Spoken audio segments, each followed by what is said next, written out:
Building a base in Rust is one of the main components of the game. It may seem simple at first glance.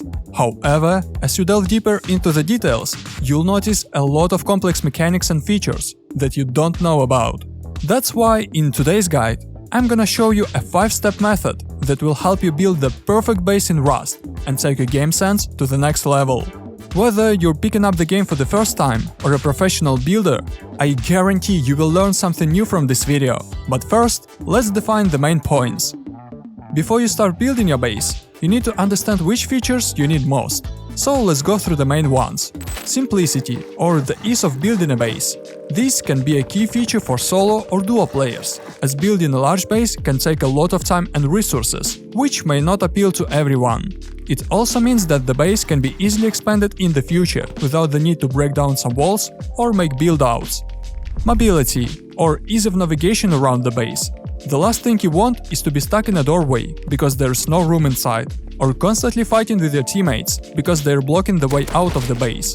Defensibility, or the ability to defend your base during an online raid, which usually means having some sort of shooting floor and inner peaks to defend yourself from raiders. For example, a group of 4 or 5 people will have a much better chance of defending their base than a solo player.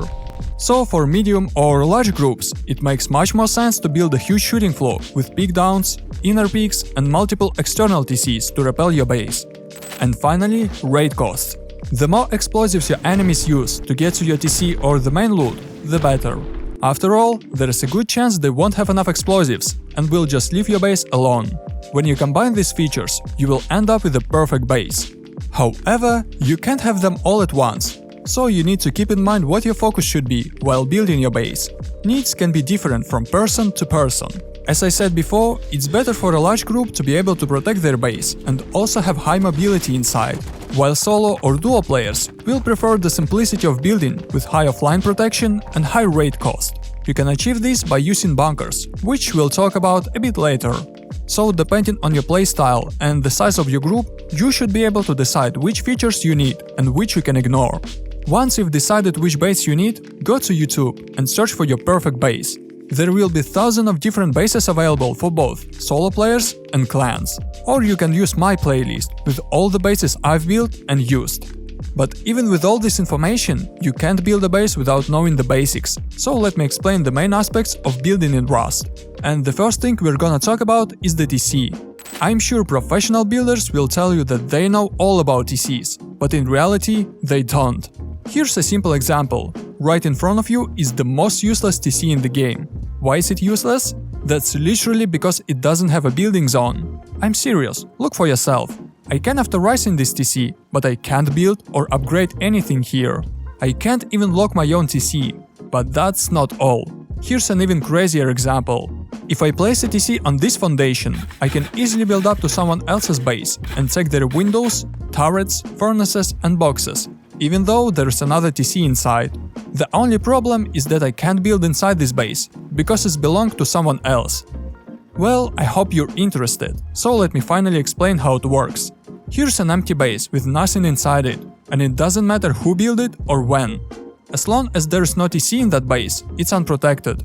That means any moron can wall up the entrance, remove windows, pick up boxes, build a second floor and live on top. So to prevent other players from having access to your base, inside you need to place a TC. TCs determine who owns the base, including building privilege, upkeep and trap ownership. Even if raiders only reach your TC and not your loot, they can take ownership, block the entrance and wait for the base to start decaying. So it's recommended to place the TC in the most protected place, so that it's difficult to get to. Or you can take a risk and hide it in one of the side rooms. But technically speaking, the location of the TC doesn't affect anything. You can place it at the top of your base, or on the first floor, on the left side or on the right side, it doesn't matter. Once you place a TC, an invisible sphere will appear within 25 meters of your base, preventing other players from building, picking up items, running wires or pipes, and many other ways of interacting with your base. However, those with access to the TC have all these options, plus the ability to destroy buildings within 10 minutes of their placement, which is also useful. The size of the building zone is only limited by the size of the base, and can theoretically expand as much as you want.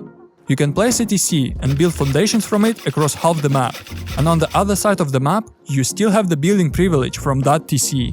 In short, once you've built a base, immediately place a TC inside, and you'll be safe. On top of that, the TC is also responsible for maintaining your base. As soon as you place a block, it's given a sort of birth date.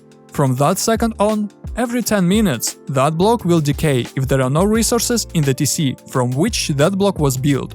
So you need to make sure you always have the resources you need in the TC. Now, let's get to the interesting part. For example, we have two TCs. Their building zones overlap.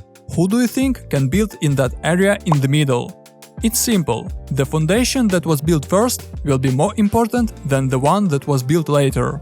So even if you break both TCs and build a base on the second foundation, if someone puts a TC on the first foundation, they can still build next to you, because their foundation is more important. With this information, you can build a few foundations all over the map and wait for someone to build a base nearby. Then place a TC on your foundation and get into someone else's base by removing their windows, picking up their traps and stealing resources. So I've told you everything I know about TCs. Now let's get to the building. To build a base, you'll need a building plan, a hammer, some wood and stone. A couple of thousand wood and stone should be enough for a basic 1x1. But it's always a good idea to find 300 metal to make a metal door, 15 fuel to make a furnace, and 30 cloth to make a sleeping bag. Find a flat surface without rocks around and other monuments, so that your base can be easily expanded in the future and start building. Take a building plan in your hands and hold right click to open the building wheel. From here you can select any of the building blocks, but you always need to start off with a square or a triangle foundation. You will need some wood to build any block from the wheel. That's why you need to farm wood beforehand. When placing any building block down, press R to rotate its position. If you try to place something on a bad terrain or within a building block zone, the placeable will turn red. Once you have built a box, which is the foundation of your house, take a hammer in your hand to upgrade, rotate or destroy the building block. All walls, doorways and windows have a hard side and a soft side. The hard side should always face outwards, while the soft side should face inside. The soft side is more easily damaged by melee weapons, especially the jackhammer, which only takes 5 minutes to destroy a stone wall. If you need to swap sides, you can rotate the wall by pressing R. However, if you didn't have time to rotate the wall and now this option is no longer available, you can upgrade it into metal and then rotate it. There are 5 building tiers: twig, wood, stone, metal and high wall. The higher the tier, the more explosives you need to break it. Try to always upgrade the main core of your base into high wall and leave everything around it in metal or stone to save resources. When placing doors in your base, be sure to make an airlock at the entrance. It's very easy to do. You need one of the doors to block the doorway, and it's desirable that this door opens outward. In this case, no one will be able to get inside your base. If the door opens inward, then other players can climb in and break your sleeping bag or steal loot from the box next to the door. Also, be sure to throw a few extra sleeping bags around your base. This way, if the sleeping bag in your base is on timer, you can still respawn near your base without having to wait. But when placing a bag, make sure that it's blue and not orange. Blue means that it's far enough from other bags, and the timer won't overlap. I think I've covered all the basic building features. If I forgot something, please write about it in the comments below, so new players can learn more. And now, let's move on to the bunkers, because this is one of the main parts of building in Rust.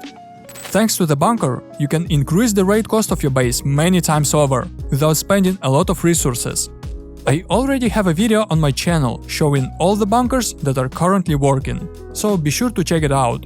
But to summarize, you'll most likely use these 3 bunkers: stability bunker, stage bunker and roof bunker. Again, I explained how to build them and how they work in this video, so I won't spend a lot of time here. Also, don't forget the vending machine. You can use it to increase the protection of your TC and add some extra slots to your loot room. But there's another very simple bunker you can use for your starter 2x1 that I haven't shown yet. All you have to do is build a triangle so that half of it is in the ground, and build a 2x1 around it. Once you have enough resources, upgrade this triangle on the right and build 2 walls. Remove the foundation in the middle and add a wall frame here. On top, cover this part with roofs and walls as I show. Your bunker is ready. Once you break this wall frame, one of the roofs will disappear, opening a passage to the outside. And to close this bunker, build a wall frame here and a roof on top. Also, don't forget about electricity in the game. Here are two of the most useful systems that all players need. The first is the anti-door camper system. It works with a single button, siren light and footstep sensor, and doesn't require a battery to work. If someone is outside your door, the siren will turn on after you press the button. To make this system, place the sensor in the corner of your airlock as far away as possible. Next, place a button and a siren light inside your base. Connect the button to the sensor and the sensor to the siren. And that's it. Now you can leave your base without worrying about door campers. And the second system is automatic furnaces. To make it, you need a small battery, a solar panel, 4 storage adapters, 1 industrial conveyor, a wire and a pipe tool. Place a small battery inside your base. Then climb on the roof and put up a solar panel facing north. Run a wire from the solar panel output to the small battery in your base. Clip a storage adapter to each furnace and to the large box you use to store resources. Attach the industrial conveyor to the wall behind the first furnace and power it up with a small battery. Take a pipe tool and connect the first storage adapter on top of the box to the conveyor. Then connect the conveyor to the first furnace, then the first furnace to the second furnace, and so on until your final furnace. And finally, connect the last furnace to the storage adapter on the first box. The system is ready. Now just turn on the conveyor and furnaces and watch the magic happen. Metal ore, sulfur ore and wood will be automatically transferred to the furnaces from the large box, and remelted resources will be transferred back to the box. Well, that's it for today, but there's still a lot I haven't told you. So if you want to learn more about Rust, then today I'm gonna show you 5 easy tips and tricks to improve your starter base in Rust. We'll be applying these simple techniques to take this 2x1 from simple to advanced.